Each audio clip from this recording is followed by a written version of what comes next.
Before Adolf Hitler died, he is often quoted as saying, "My spirit will rise from the grave and the world will see I was right." And you know what? While researching this documentary, I came across hundreds of Instagram reels.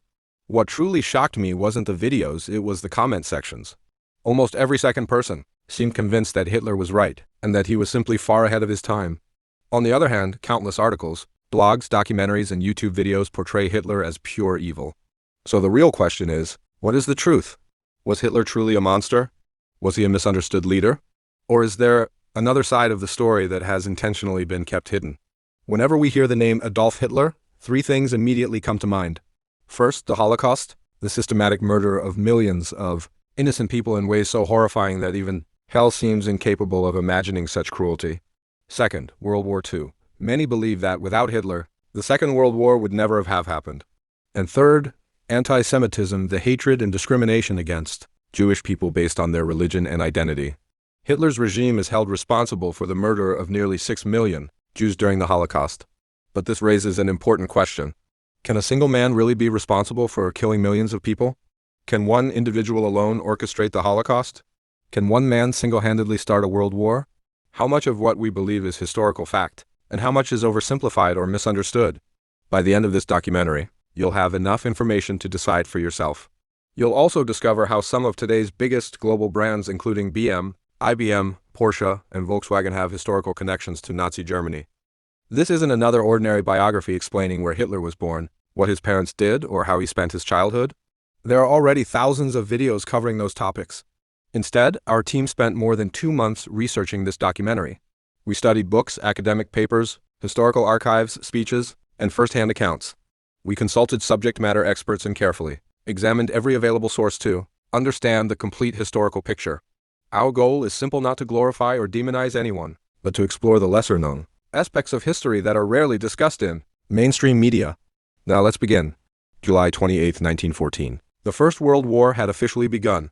The world was divided into two major alliances, the Allied powers and the Central Powers. The war lasted for 4 devastating years, ending in 1918, after claiming the lives of more than 20 million people. Germany was one of the leading nations of the Central Powers. Few people know that Adolf Hitler also served during World War I, not as a commanding officer, but as a military messenger. His job was to carry important communications between German headquarters and frontline units. He became known for completing dangerous missions despite constant enemy fire. But during one mission in 1918, everything changed. Hitler was stationed near a small village in France when a massive attack left him seriously wounded. A poison gas attack temporarily blinded one of his eyes, and while trying to escape, he accidentally ran toward enemy lines. There, he encountered a British soldier named Henry Tandy. According to a popular story, Tandy noticed that Hitler was already badly injured, unarmed, and unable to fight. Instead of pulling the trigger, he lowered his rifle and spared his life. What Tandy could never have imagined was that the wounded soldier he allowed to walk away would later become one of the most controversial figures in modern history. After surviving the battlefield, Hitler was taken to a German military hospital. The poison gas had temporarily damaged his eyesight, and his left shoulder had been severely injured, an injury that reportedly affected him for years. While recovering, he received devastating news. Germany had officially surrendered. World War I was over. When Hitler heard the announcement, witnesses claimed that he broke down in tears. Germany's defeat shattered the nation's economy, weakened its military, and destroyed the morale of its people.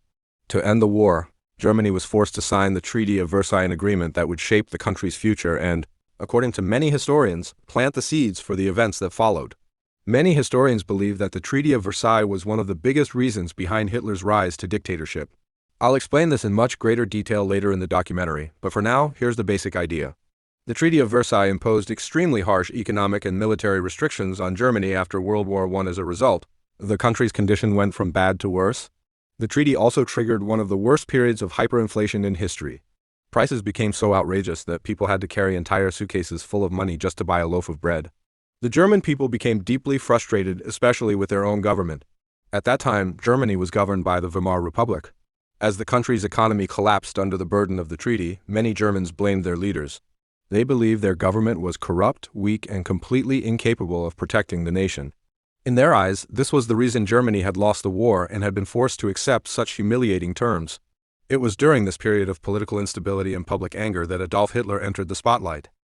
Hitler was a former soldier who had served his country during World War I. More importantly, He was an exceptionally charismatic speaker who knew how to influence large crowds through powerful speeches. With the public losing faith in the existing government, the political climate seemed to work entirely in Hitler's favor. The German people began to see him as a new leader who could restore the nation's pride. Within a remarkably short period, Hitler rose from being an ordinary political figure to becoming the dictator of a country that had once been a democracy. But the question is, how did an ordinary soldier become the ruler of Germany? The story begins in 1920 when Anton Drexler founded the National Socialist German Workers' Party. After Hitler joined the party, he reorganized and transformed it into what became known as the Nazi Party. He introduced a political manifesto called the 25-Point Program. In this manifesto, Hitler promised to eliminate unemployment, rebuild Germany's economy, and cancel the humiliating peace treaties imposed after World War I. However, the manifesto also included highly controversial ideas. Hitler declared that only those of what he considered pure German blood truly belonged in Germany. According to his vision, immigrants and many minority groups should be removed from the country.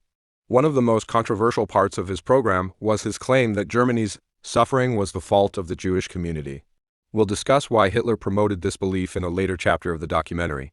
For now, it's important to understand that his central promise was simple: I will make Germany great again. That message resonated with millions of Germans who were desperate for hope.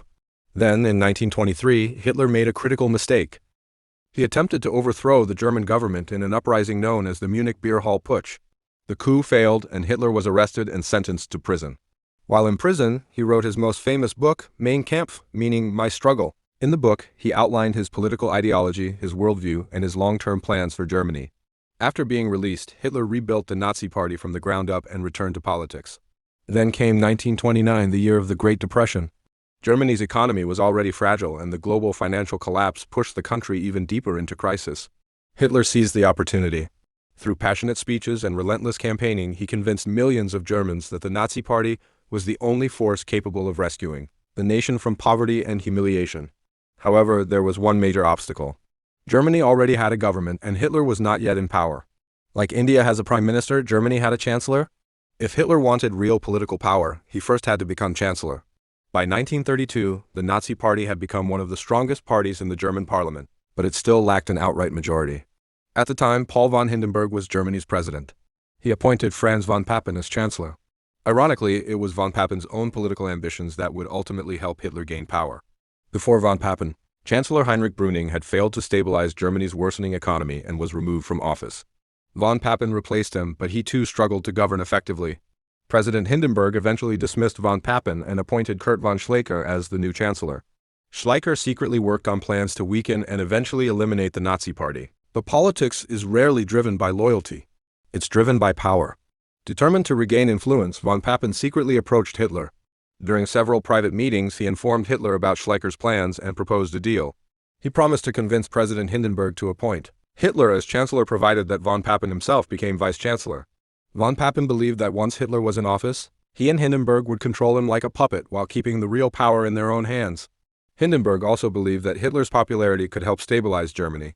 He disliked Hitler's extremist views, but assumed that with enough political oversight, Hitler could be controlled. What neither Hindenburg nor von Papen realized was that they were attempting to manipulate a man who was already a master of political strategy. Hitler accepted the proposal without hesitation. On January 30, 1933, Adolf Hitler was officially appointed Chancellor of Germany, while Franz von Papen became Vice-Chancellor. Both Hindenburg and von Papen believed they were still in control. They were wrong. Within just 1 month, Hitler completely changed the political landscape. On February 27, 1933, the German parliament building, the Reichstag, caught fire. Hitler immediately blamed his political opponents for the incident. Using the crisis, he convinced the government to grant him sweeping emergency powers. Soon afterward, the Enabling Act was passed. This law gave Hitler the authority to make laws without parliamentary approval. In effect, it marked the beginning of his transformation from chancellor into an absolute dictator.